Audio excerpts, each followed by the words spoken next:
마가복음 12장 42절 말씀, 마가복음 12장 42절. 한 가난한 과부는 와서 두 렙돈 곧 한 고드란트를 넣는지라. 아멘. 여기서 두 렙돈, 한 고드란트, 같은 거죠. 그러니까 같은 돈인데, 이걸 일부러 이렇게 쓴 이유는 두 개의 돈이 하나다, 이렇게 말하는 거죠. 두 개가 하나다. 말씀, 이게 우리가 성경을 보면 구약 성경은 어떻게 되어 있냐면 율법서하고 선지서로 되어 있어요. 율법서하고 선지서, 물론 뭐 시가서도 있지만은 또 예언서도 있고, 근데 율법서하고 선지서라고 하는 이 두 개로 크게 나누어서 볼 수가 있는데, 이 두 개가 사실은 이제 하나다, 이런 얘기가 되고, 구약과 신약이 이렇게 있다면 구약과 신약이 사실은 두 개인데 이게 하나다, 이런 의미가 되겠죠. 그러니까 두 개는 나누어져 있지만 이게 하나다.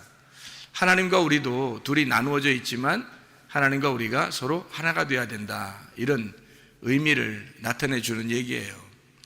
그래서 십계명을 보면 구약 성경 전체가 율법서와 선지서로 되어 있죠.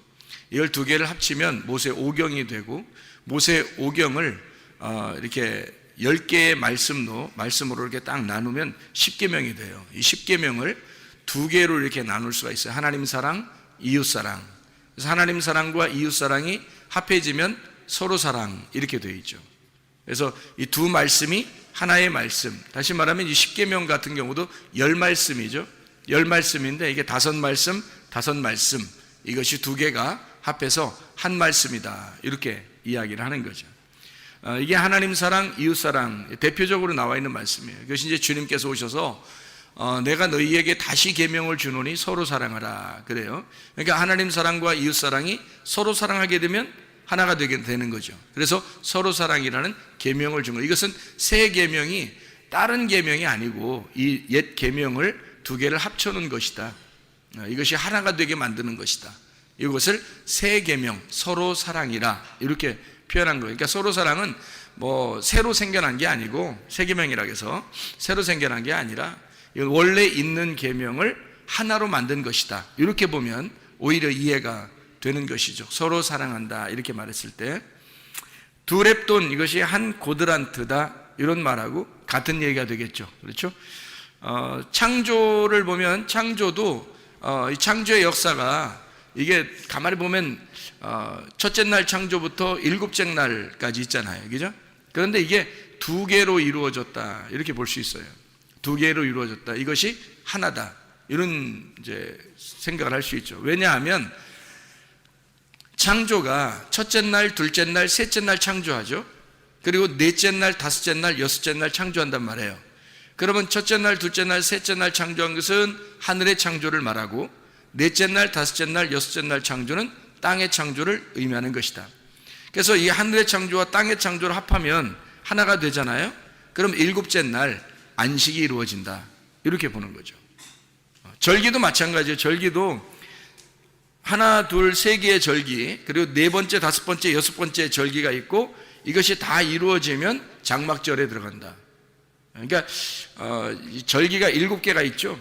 유월절, 무교절, 초실절, 이게 하나고, 오순절, 나팔절, 속죄절, 이게 이제 하나고, 그리고 장막절, 이렇게 3개로 이루어졌는데, 이 첫 번째 3개 절기하고 네 번째부터 여섯 번째 절기가 둘이 합해지면 일곱 번째 장막에 들어간다, 이렇게 보면 7개가 하나의 절기가 되겠죠. 다시 말하면 7절기는 7개로 나누어졌지만 사실은 7영 되시는 7교회, 그러니까 요한계시록에 보면 7영이 되신 하나님, 또 7교회 머리가 되신 그 주님, 그래서 7영과 7교회가 결국엔 누구를 의미하는 거냐면 예수님이라고 하는 하나를 설명하려고 했던 거죠.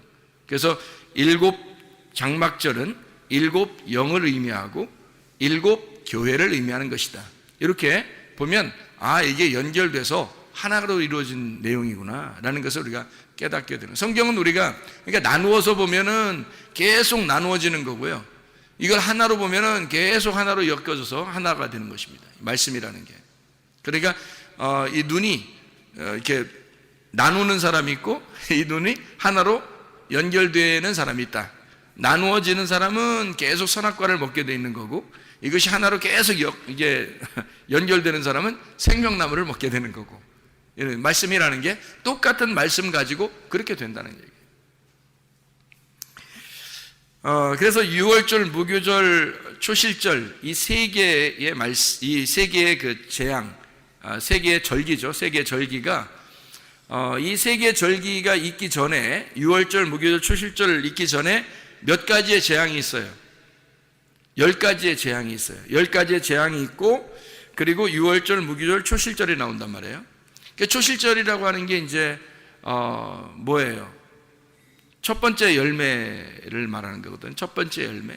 그 첫 번째 열매가 나오려면 첫 번째로 인간에 태어났던 첫 번째가 죽고, 유월절, 무교절, 그리고 초실절 첫 번째 열매가 나타나야 된단 말이에요. 그러니까 첫 번째 장자가 죽고 두 번째 차자가 장자가 되어서 첫 번째로 나타나야 된다는 거죠. 그러니까 유월절, 무교절, 초실절, 이게 어디에 있었던 일이냐면 애굽에서 있었던 일이란 말이에요. 장자가 죽어야지만이 나오는, 장자가 죽어야지만 나올 수 있는 그런 역할이죠. 이게 유월절, 무교절, 초실절, 이게 같은 어디에 있었던 일이냐면 애굽에서 있었던 일이에요. 그것은 애굽에서 이제 초실절, 첫 번째 열매가 되신 주님, 그 부활하신 주님, 첫 번째 장자인 인간들이 죽고, 그리고 예수님이 장자가 되어서 부활하신 초실절 첫 번째 열매가 되어 나오신단 말이에요. 나오면 홍해바다를 건너가지고 어디로 들어가요? 광야로 들어가죠. 광야로 들어가면 그 광야에서는 뭐가 항상 내려요? 만나가 계속 내려요. 만나가 내린다는 것은 하늘에 떡이 내린다는 얘기죠. 하늘에 빵이 내린다는 얘기거든요. 그 하늘에 빵을 먹는 날이 있어요. 절기 중에서. 오순절입니다. 오순절을 기점으로 해서 오순절이 지나면서 오순절 때부터 나팔이 부러지고 이방인들에게 드디어 이 복음이 전파되는 나팔절. 그래서 오순절, 나팔절, 그러면 나팔이 부러져서 복음이 전파되면 뭐가 이루어지겠어요? 죄가 용서가 된단 말이에요. 그래서 오순절, 나팔절, 속죄절은 어디에서 일어나는 사건? 광야에서 일어나는 사건이란 말이에요. 자, 애굽에서는 뭐라고요? 유월절, 무교절, 초실절, 그리고 홍해바다를 건너서 나오면 하늘에서 만나가 내리고 만나가 내리는 그 떡을, 두 개의 떡을 먹는 그 날 오순절, 그리고 그걸 기점으로 해서 나팔이 부러져 복음이 전파되면 사람들의 죄가 용서된다. 이것을 광야에서 알게 되는 거죠. 광야의 교회를 의미하는 거고요. 광야 교회에서 그걸 알게 되면 다시 요단강을 건너서 가나안 땅에 들어가죠. 그 가나안 땅에 들어가면 자기의 장막에 들어가는 겁니다. 그래서 자기의 거처, 자기의 장막에 들어가서 거기에서 이제 영원히 하나님과 함께 살아가는 것이다. 이게 이제 초막절, 장막절이라고 하는 그런 말씀이죠. 무슨 말인지 알겠죠? 이게 하나님 말씀이에요. 그러니까 하나님 말씀도 이런 거예요. 하나님 말씀도 우리가 듣고 하나님 말씀을 들으면 하나님 말씀을 알게 되죠. 하나님 말씀을 들으면 듣는 것으로 끝나는 게 아니라 이제 몸과 마음으로 알아야 된단 말이에요. 몸과 마음으로 알게 돼, 느낀단 말이에요. 그걸 이제 느끼게 되면 그렇게 되는 거죠. 그런 사람이 돼버린다. 자, 뭘 듣느냐에 따라서 뭘 알게 되고 뭘 아느냐에 따라서 그런 사람이 돼버리는 거예요.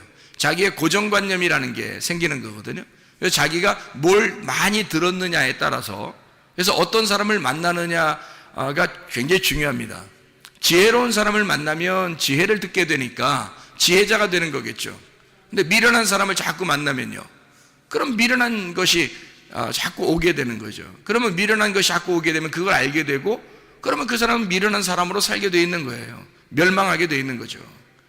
그러니까 지혜를 얻어야 돼. 그러려면 지혜자와 동행을 할 줄 알아야 되죠.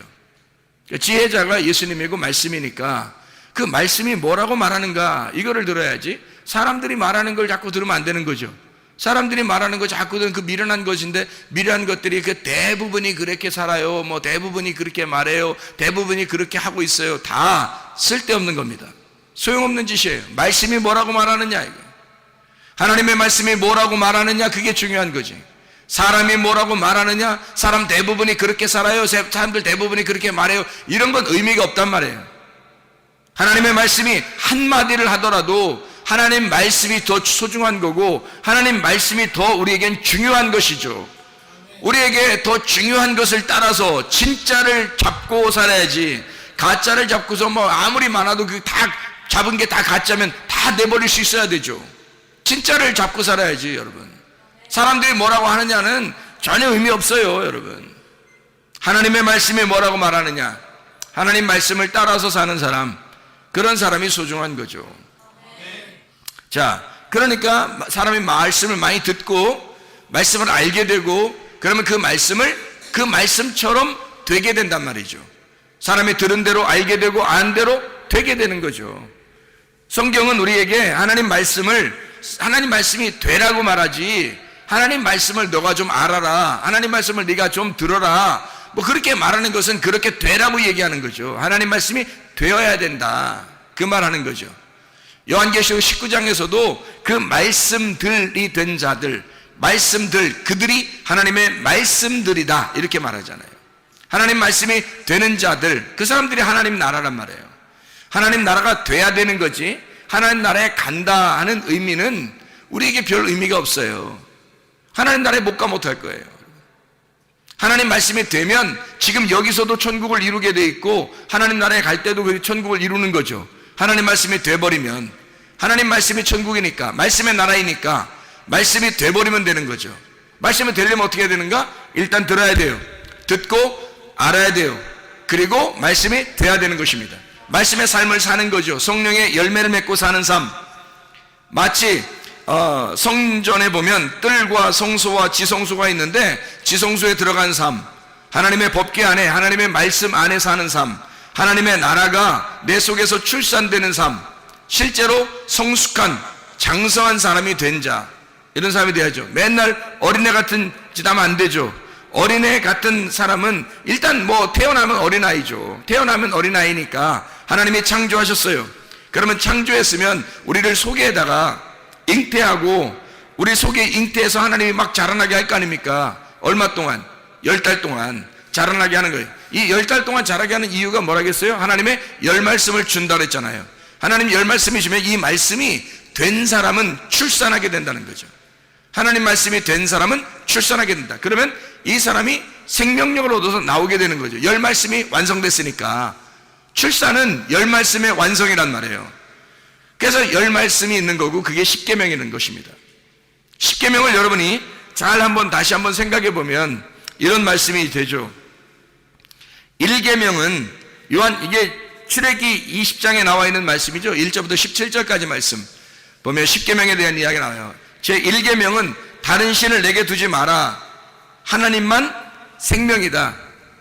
하나님만 생명이다. 하나님만 하나이시다. 하나이신 하나님이다. 이런 얘기거든요. 다른 신 두지 마라, 이 말은. 하나님만 하나이시다. 다시 말하면 유일하신 하나님이란 얘기고요. 그러니까 하나님만 스스로 계신 자다. 하나님만 존재다. 이런 의미예요. 그러면 이 1계명하고 어떤 계명하고 연결이 되겠어요? 자, 보세요. 이게 10계명이 10개니까 10개를 갖다가 이렇게 나눠야 되잖아요. 10개를 나눠 2개로 나누면 어떤 계명부터 이렇게 나눠지겠어요? 5개로 나눠질 거 아닙니까? 그죠? 5개로 나누어지니까 1계명은 어디 계명하고 딱 맞물리겠어요? 예? 예, 6째 계명하고 딱 맞물린단 말이에요. 1계명하고 6째 계명하고 딱 맞물려요. 그죠? 6째 계명이 뭐죠? 살인하지 말라, 이렇게 돼 있죠. 살인하지 마라. 이게 6째 계명이거든요. 살인하지 마라. 이게 로티르차라고 그랬다겠죠. 이게 죽여서 제사 지내지 말고, 이 말입니다. 죽여서 제사 지내지 마라.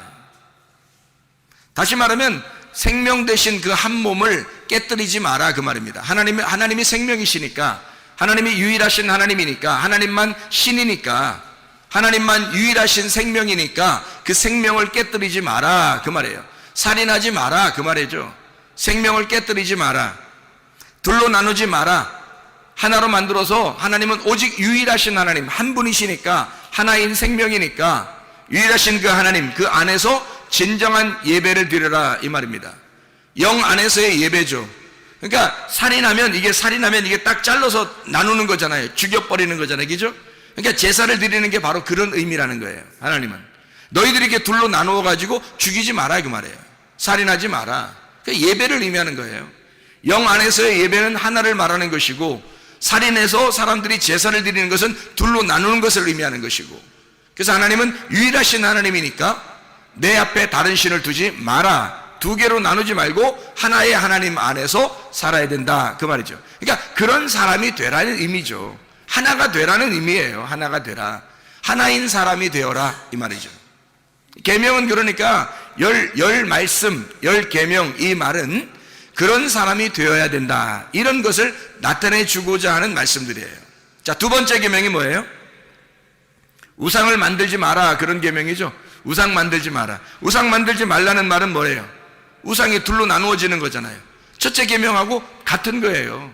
둘로 나누지 마라 이거야. 하나니까 하나님은 어떤 하나님이야? 질투하는 하나님이시다라고 얘기하죠.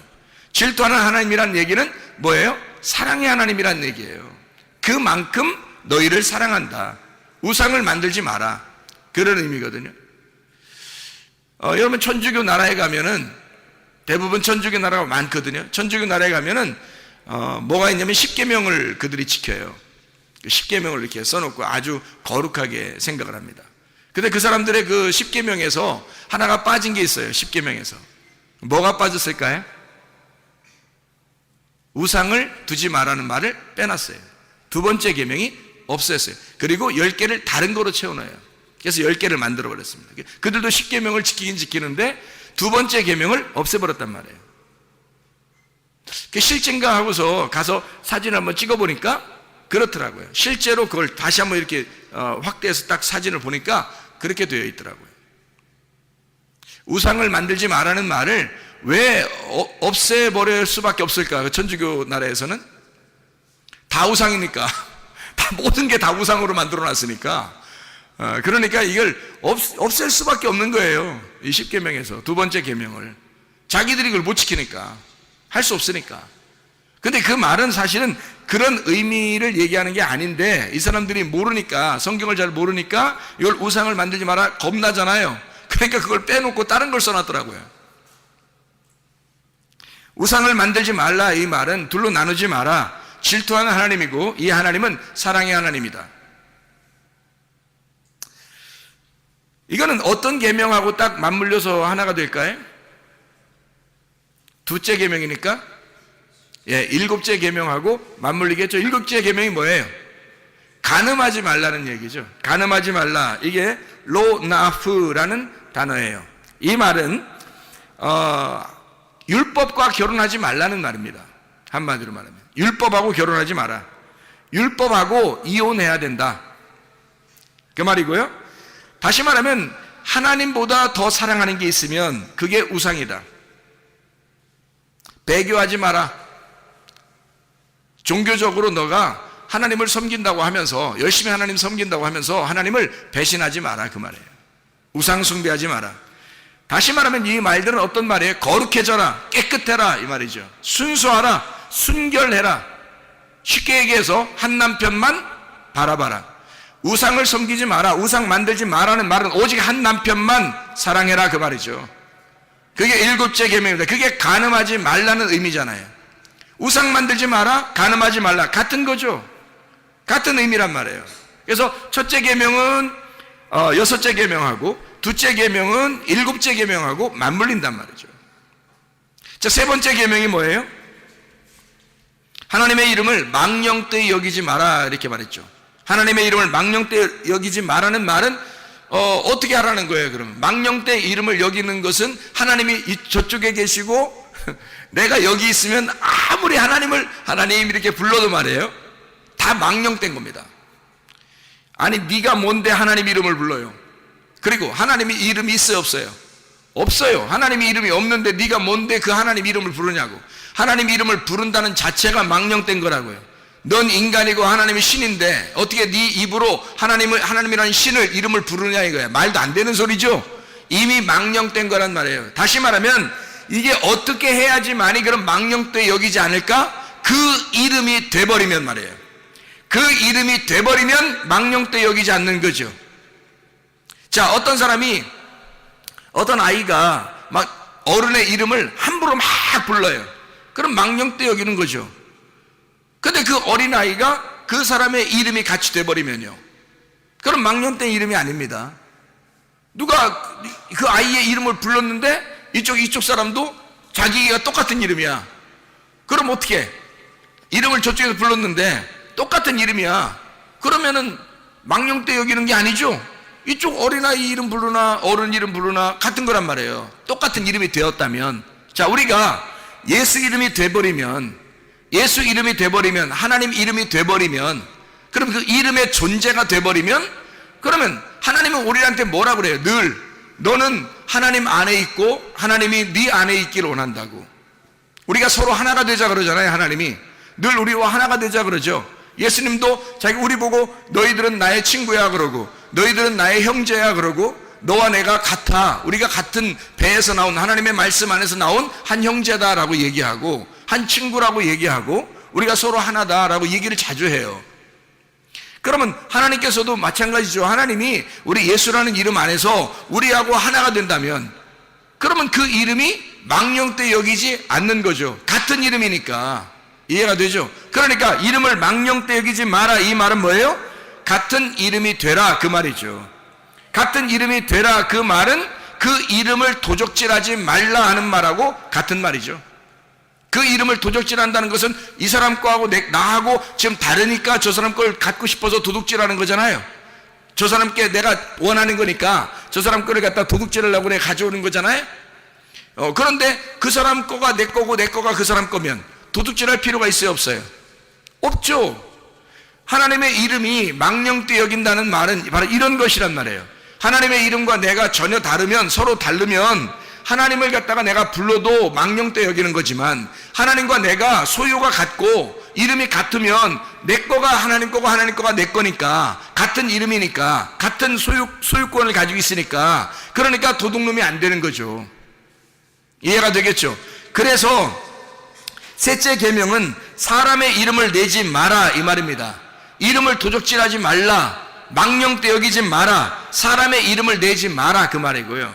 이게 다른 이름을 부르지 마라. 그러니까 하나님의 이름을 하나님이라고, 하나님이 원래 이름이 없잖아요. 그러니까 하나님 이름이 없으니까 사람들이 내 남편이라고 부르고 싶고 내 주인이라고 부르고 싶고 내 하나님이라고 부르고 싶단 말이에요. 그래서 사람들이 부른 이름이 바알이라고요. 그게 바알이라고 부르니까 하나님께서 그 바알이라고 부르는 하나님을 믿는 사람들, 하나님을 믿고 있지만 바알이라고 부르는 자들, 자기를 하나님이라고 부르는 자들을 갖다 다 멸망시켜버린다고, 하나님이. 왜? 너는 나를 몰라. 나를 모르고 너와 내가 하나가 안 됐는데 네가 나를 하나님이라고 자꾸 부르고 네가 나를 바알이라고 부른다, 이 말이야. 그러니까 하나님은 그들을 멸망시킬 수밖에 없죠. 너하고 나는 다르니까.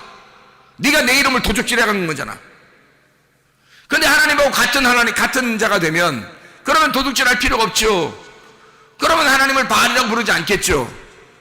그냥 주여 해도 괜찮죠. 그냥 가만히 이름을 예수님의 그냥 가만히 기도해도 되죠. 왜냐면 그분의 이름과 우리가 하나니까, 같은 이름을 가지고 있으니까, 같은 존재가 되려고 한다면, 그러면 같은 하나니까 그렇게 망령되이 도둑질하는 게 아니란 말이죠. 같은 이름이 되었기 때문에 다른 이름을 부르지 마라, 바알의 이름을 부르지 마라, 이런 말이죠. 내 뜻대로 마옵시고 아버지의 뜻대로 하옵소서. 예수님이 어떻게 아버지 하나님에게 그렇게 기도할 수 있었을까요? 자기 뜻하고 아버지 하나님의 뜻이 같은 거였으니까. 아버지의 뜻이 내게 이루어지길 원한다는 거죠. 하늘의 뜻이 땅에 이루어지기를 원한다. 다시 말하면 당신은 스스로 존재하신 분이요 자존하신 하나님이십니다. 공의의 하나님이십니다. 온전하신 하나님이십니다. 당신은 의로우신 분입니다. 인정하는 거죠. 그러니 당신이 원하는 뜻은 이 땅에 반드시 이루어져야 할 아버지의 뜻은 내 뜻대로 마옵시고 아버지의 뜻이 이 땅에 이루어지기를 원합니다. 당신만이 공의로우신 분이니까. 자, 이 세 번째 계명은 어떤 계명하고 맞물릴까요? 몇 번째 계명하고? 8번째 계명하고 맞물리는 거죠. 그래서 8번째 계명이 뭐 하라고 그래요? 도둑질하지 마라 이렇게 돼 있죠. 로 가나브, 내 생각대로 내 뜻대로 하려는 모든 것, 이것은 하나님의 것을 도적질하는 거죠. 하나님의 뜻을 도적질하는 거죠. 내 뜻처럼, 하나님이 하나님의 뜻이 꼭 자기 뜻처럼 생각해서 막 다 해버리는 거잖아요. 하나님하고 마음은 하나가 되지 않았는데 하나님의 소원과 내 소원이 다른데도 내 소원대로 하려고 하는 이 모든 것, 이게 도둑질이라는 말입니다. 하나님의 이름보다 내 이름을 나타내는 것, 이게 도둑질이죠. 하나님의 이름을 나타내지 않고 내 이름을 나타내려고 하는 것, 그런 거 하지 마라. 진리와 하나 되지 못해서 두 마음이 된, 염려된 그 마음, 두 개로 마음이 갈라진 것, 이게 도둑놈이라는 얘기입니다. 완성되지 못한 상태, 주어진 은혜에 감사해야 되는데 주님께서 내게 주신 내가 없어져 버리면, 내 마음이 없으면, 내 소원이 없으면, 내 뜻이 없어져 버리면 주님의 은혜에만 감사하게 될 텐데 주님의 은혜에 감사하지 않는다는 거죠. 그래서 우리는 그 이름을 망령되 여기고 하나님의 이름을 갖다가 막 도둑질해 버린다는 거죠. 자기가 그렇게 기도하면 다 들어주셔야 될 것처럼 막 앙탈을 부린다는 거죠. 하나님이 그런 존재가 아닙니다. 하나님과 마음이 하나가 되면 하나님이 우리의 마음의 소원을 그대로 이루어 주셔요. 하나님은 먼저 우리를 아시기 때문에 시편 23편 6절의 말씀처럼 하나님의 선하심과 인자하심이 우리를 추격하여 반드시 선하심과 인자함으로 갚아주시길 원하시는 분이 먼저 하나님이시고, 하나님이 먼저 우리를 사랑하시고 하나님이 먼저 선하시고 인자하심이 있기 때문에 우리가 바라는 것이 어떠한 것이 있다는 거 우리조차도 모르는 것들도 하나님은 우리에게 선하게 갚아주시고 인자함으로 갚아주시는, 하나님은 사랑이 많으신 하나님이란 말입니다. 그런데도 불구하고 우리는 하나님의 이름을 망령되이 여겨 하나님과 마음이 다른데도 불구하고 우리는 하나님의 이름으로 무엇인가를 해내려고 하는 그런 사람들이 상당히 많다는 거죠. 이게 다 도둑놈이라는 얘기입니다. 네 번째 계명이 있어요. 네 번째 계명이 뭐죠? 안식일을 기억하여 거룩하게 지키라는 말입니다. 안식하라는 말, 안식이라는 말은 쉽게 얘기해서 어떤 하나님을 얘기하는 거예요? 안식한다는 말은, 안식하면 우리 뭐 힐링하고 있어, 쉬고 있어, 참 평안해, 뭐 이런 얘기하는 거 있죠. 안식한다는 말이에요. 자유하다는, 자유한 하나님, 평강의 하나님, 쉼의 하나님, 화목한 하나님, 기쁨의 하나님, 즐거움의 하나님, 이런 하나님이에요. 안식의 하나님, 쉼의 하나님, 해방의 하나님, 자유한 하나님, 그런 하나님, 안식의 하나님, 진리가 우리를 자유케 할 때 그때 우리는 진정으로 자유하죠. 뭔가 가리워져 있으면, 하나님과 우리 사이의 관계가 가리워져 있으면 안식할 수 없죠. 진리가 이게 돼야 되는데, 진리가 돼야 우리를 자유하게 하고, 자유해야 안식하고, 그 안식이 쉼이라는 거예요. 자, 진리라고 하는 건 뭐예요? 이게 베일에 가려 있으면 진리가 아니에요. 이건 거짓이란 말이죠. 하나님과 나 사이에 뭔가 휘장이 쳐 있으면, 막이 쳐 있으면 이건 거짓이란 말이에요. 뭔가 서로가 진리 안에서 이렇게 교통할 수가 없는 거예요. 근데 이 막이 열어져 버렸어요. 예수 십자가 못 박혀 돌아가심으로 휘장이 찢겨져서 하나님과 내가 이걸 통과하게 돼서 하나님을 알게 되고, 하나님도 나를 알고, 하나님은 나를 아시고 나는 하나님을 알게 되고, 그러면 이 휘장이 걷어져서, 이것이 휘장이 걷어진, 덮개가 거친 것을, 걷어진 것을 뭐라 하냐면 진리라고 그러는 거거든요. 그 진리 안에서만 너희가 자유하게 된다는 겁니다. 하나님을 제대로 알아야지만이 자유한 거죠. 그러니까 안식이라고 하는 것은 어떻게 할 때 안식이 온다는 거예요? 진리를 알 때, 진리가 너희를 자유케 할 때, 진리가 너희를 자유케 하는 그 하나님, 그게 안식의 하나님이라는 거예요. 그거 지키라는 거예요. 그러니까 안식해라, 너희가 안식해라, 안식일 거룩하게 지켜라. 그 말은 뭐라고요? 진리 안에서 자유해야 한다. 진리를 알아야 너희가 자유하지, 그 말입니다. 진리를 알게 되면 우리가 자유하잖아요. 그럼 그 말은 뭐예요? 안식한다는 말은 영원하다는 겁니다. 쉼이 있다는 거예요. 평안하다는 거예요. 일이 끝났다는 얘기예요. 일이 끝났다, 일이 다 맞춰졌다, 그 말이거든요. 다 이루었다. 예수님께서 십자가 못 박혀 돌아가시면서 다 이루었다. 요한복음 19장 30절의 말씀에 다 이루었다 그러잖아요. 그것이 안식이란 말이에요. 그게 쉼이라고. 그게 평안, 영원하신 하나님. 4계명은 어떤 계명하고 맞물리겠어요? 그러니까 4계명은 몇 번째 계명하고 맞물리겠어요? 9번째 계명하고 맞물리게 되겠죠. 그럼 9번째 계명은 뭐냐? 거짓 증거하지 마라, 이렇게 되어 있는 거예요. 거짓 증거하지 마라. 참 희한하죠? 안식이라고 하는 것이 참 자유고 그것이 뭔가 열려져 있고 서로 교통하는 것을 말하는데 9번째 계명은 거짓하지 마라, 이렇게 되어 있어요. 거짓 증거하지 마라. 거짓 증거하지 마라는 말은 로쉐케르라는 말입니다. 헛된 말하지 마라, 이 말이거든요. 자, 헛된 말의 반대가 뭘까요? 진리잖아요. 진리가 자유케 한다. 그래야 자유가 오고 그게 안식이라고 하는 건데, 여기 9번째 계명 뭐라고 하는데 거짓말하지 마라, 헛된 말 하지 마라, 이 말이에요. 헛된 말이라고 하는 건 베일에 쌓여있게 하지 마라, 그 말이고요. 베일에 쌓여있으면 이게 두 개로 나누어져요. 이게 휘장이 열려서 이게 찢어지잖아요. 그러면 지성소와 성소가 하나가 되죠. 그런데 이 휘장이 아직 있으면 두 개로 나누어지잖아요. 그러니까 이게 염려라는 게 두 개로 나눠졌다는 말이잖아. 그러니까 두 개로 나누지 마라, 두 개로 말하지 마라, 선악과로 말하지 마라, 그 말이거든요. 땅의 것을 말하지 마라. 하늘의 것만 말해야 되는데 네가 땅의 것을 말하는 걸 보니까 두 개로 나누어져 있잖아. 하늘의 말이 없어지질 않으니까. 그러니까 땅의 것을 말하면 하늘 말과 땅의 말이 같이 있으니까 두 개가 되니까 나누어지잖아. 이걸 거짓이라 그러는 거죠. 땅의 말은 거짓, 하늘의 말은 진리니까 네가 거짓말하지 마라, 그 말은 땅의 말 하지 마라, 그 말이고요. 그 말은 진리만 말해라. 정직해야 된다. 하늘에 있는 것만 말해야 된다. 진리가 너를 자유하게 하니까. 진리가 너를 안식을 주는 거니까. 무슨 말인지 알겠죠? 하나됨을 깨뜨리지 마라. 거짓말함으로써 하나됨을 깨뜨리지 마라. 약속이 깨진 상태를 유지하지 마라. 다시 말하면 안식이 안 된 상태, 그거를 유지하지 마라. 거짓 증거하지 말라, 그 말은 안식이 안 된 상태를 유지하지 마라. 약속을 깨고 그런 상태를 유지하지 마라, 그 말이에요. 약속을 깬 그 상태를 유지하지 마라. 거짓 증언하지 마라. 하나님의 약속은 진리니까, 하나님의 언약은 정직한 거니까, 순결한 거니까, 하나니까 하나의 말씀만 너희가 말해야 된다. 다시 말하면 사람들의 말을 옮기지 마라, 그 말이에요. 사람들의 말 자꾸 듣거나 그거 알고 그대로 살지 마라. 하나님의 말씀만 가지고 살아라. 하나님 말씀이 뭐라고 말하느냐, 그걸 들어야 된다는 말입니다. 사람들이 아무리 똑똑하게 말해도 사람들 이렇게 살아 저렇게 살아 이렇게 대부분 그렇게 살잖아요 하는 거 다 필요 없단 말이죠. 하나님의 말씀을 말하라, 이 말이에요. 하나님 말씀을 말하는 것이 진리인 거예요. 어떠한 말이 아무리 말해도 말을 많이 해도 그것도 다 거짓이라고요. 하나님의 말씀을 말할 수 있어야 된다는 거죠. 약속이 깨진 상태를 유지하지 말아야 된다. 약속을 깨진 상태는 반드시 회복시켜서 하나님과 화합하고 하나가 될 때, 하나님 말씀을 알고 이 진리 안에서 진리를 깨닫게 되었을 때 너에게 진정한 안식, 진정한 쉼이 너에게 오게 될 것이다. 이것이 너에게 자유가 될 것이다. 너희의 이웃에게 거짓 증거하지 말아 있어요. 이웃은 예수님이 우리의 이웃이에요. 또 우리 이웃은 바로 내 자신이 이웃이에요. 예수님한테 거짓말하지 말라, 그 말이에요. 너 자신에게 거짓말하지 말라는 거예요. 물론 다른 사람들도 이웃이에요. 그 사람들에게 너희가 거짓 증거하지 마라, 그 말입니다. 다른 사람들도 거짓 증거하지 말고 네 자신에게도 양심에 바르게 살아라.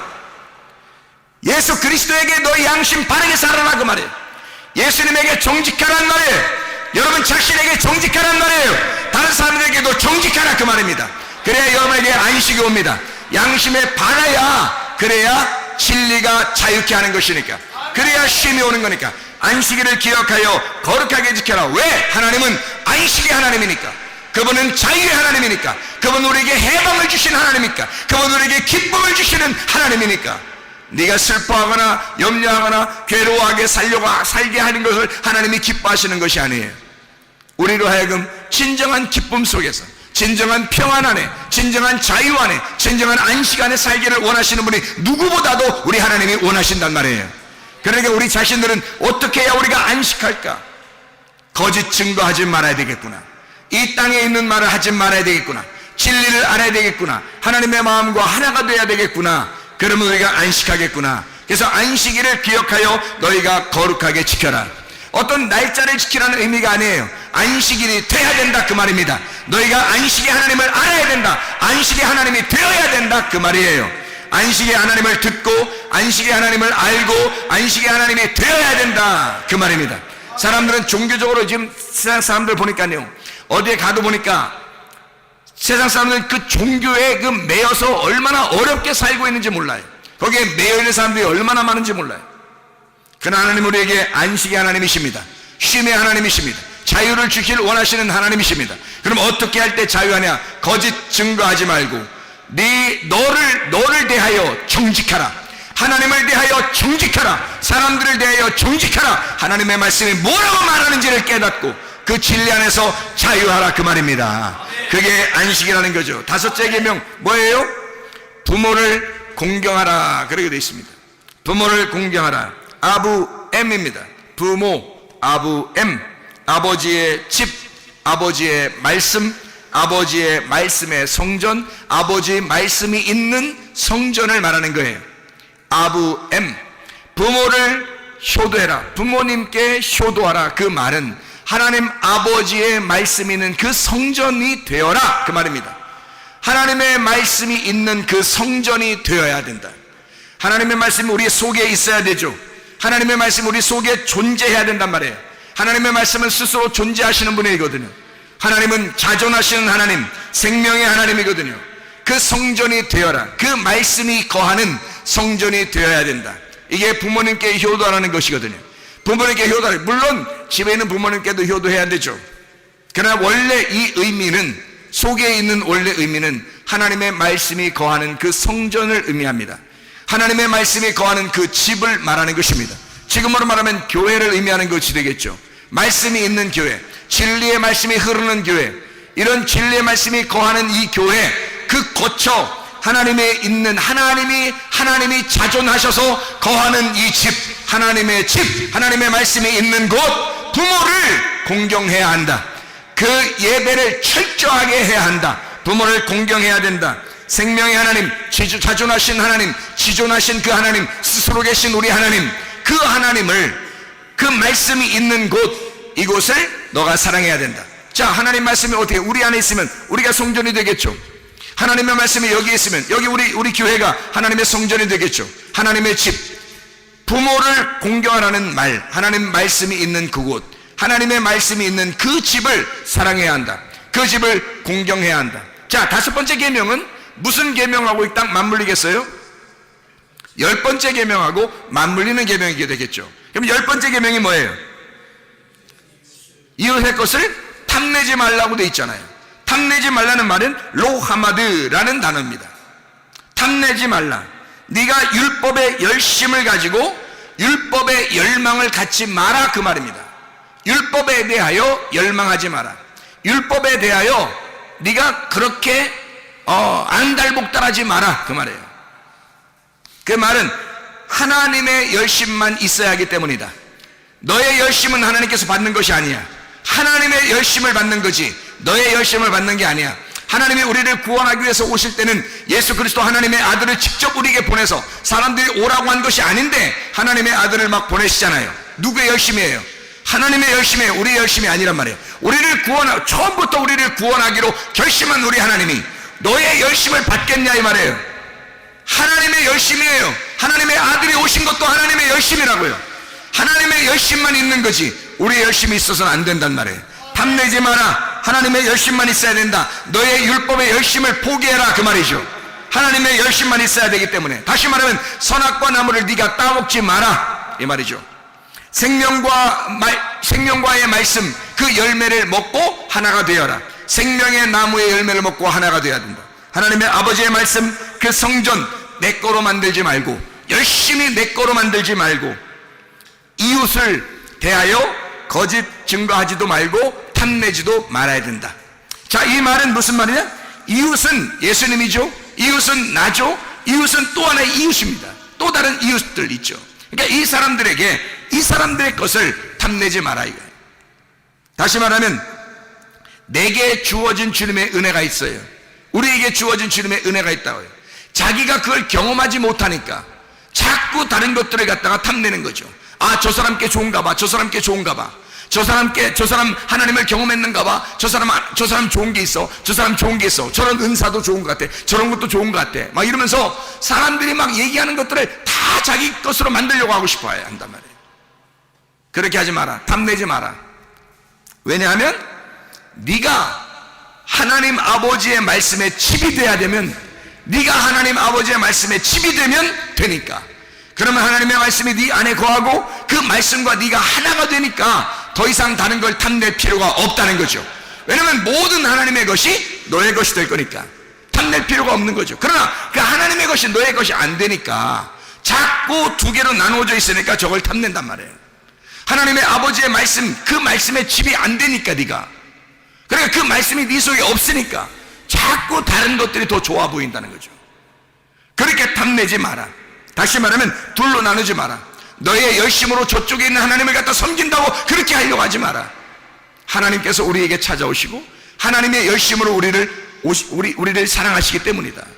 그러니까 너희들이 하나님 앞에 뭔가 드리려고 하는 게 아니라 하나님이 우리를 사랑하는 거다. 자, 예를 들어서 부모를 공경하라.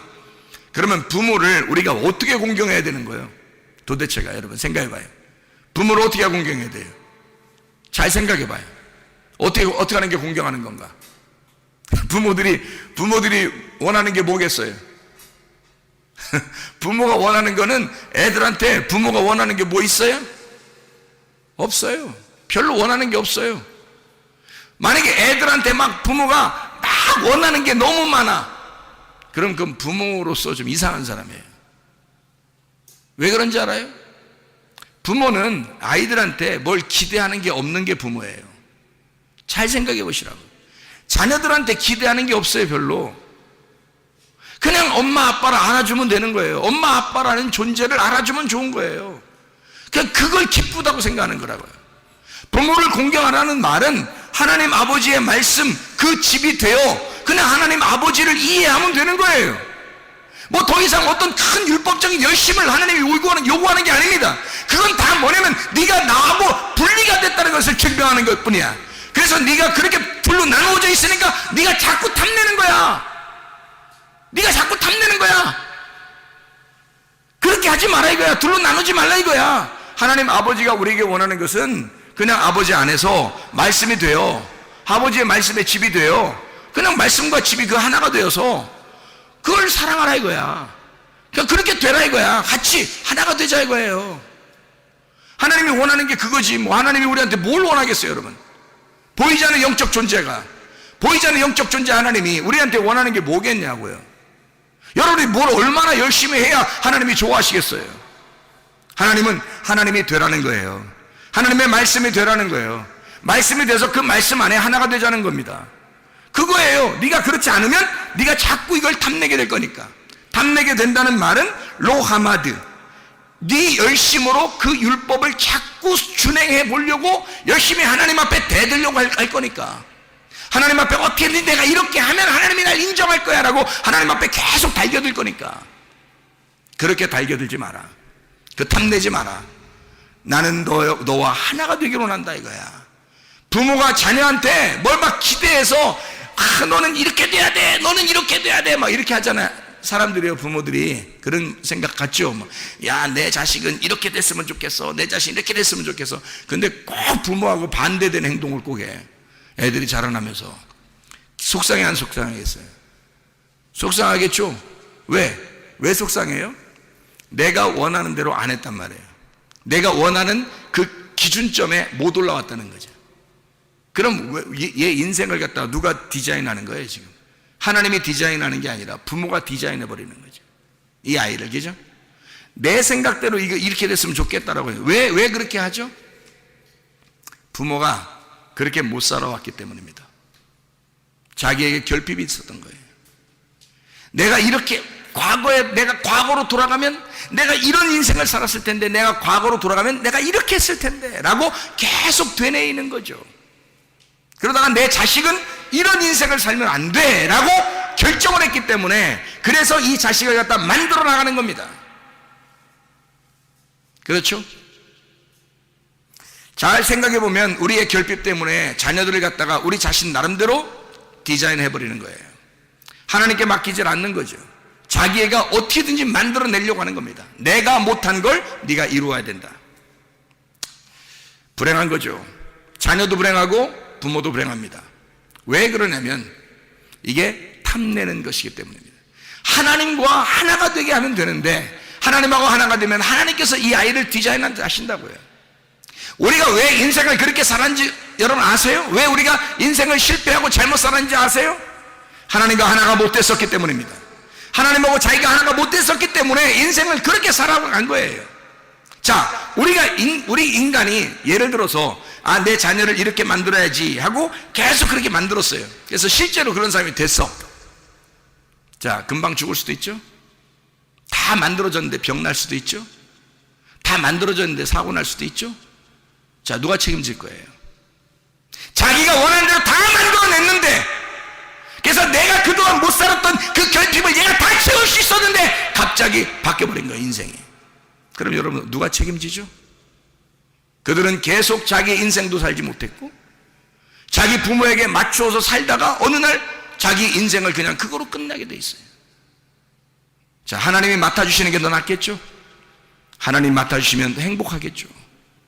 오히려 하나님께 맡길 생각을 했어야 되는데 우리가 그 실패했던 그 결핍은 모두 다 하나님을 못 만났었기 때문에 그런 거 아닙니까?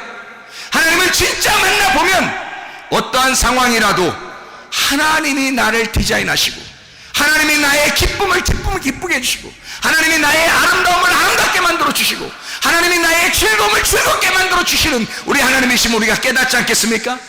하나님 안에서 진짜 쉼과 진짜 행복이 우리 안에 있지 않겠냐 이 말입니다. 그런데 그걸 하지 못하니까 자기가 결핍 덩어리니까 아이한테도 그 결핍을 주지 않으려고 무척 노력했는데 그렇게 됐는데 어느 날 이 인생을 그가 책임지지 못할 인생이 되어버리면 여러분 그것 또한 이 인생이 뭐냐 이 말이에요. 여러분 하나님을 만나게 하셔야 합니다. 하나님을 만나면 해결되는 거예요. 하나님이 책임지시면 해결되는 거예요. 하나님이 디자인하도록 만들어주시면 해결되는 것입니다. 부모를 공경하라, 다시 말하면 하나님의 말씀에 집이 되라 이 말입니다. 네 속에 하나님의 말씀이 들어가 있고 하나님의 말씀이 주인이 된 그 집이 되어라. 하나님의 아들이 되어라. 하나님의 집이 되어라. 그러면 하나님께서 너를 책임져 주실 것이다. 이런 놀라운 하나님의 사람들이 다 되셔야 합니다.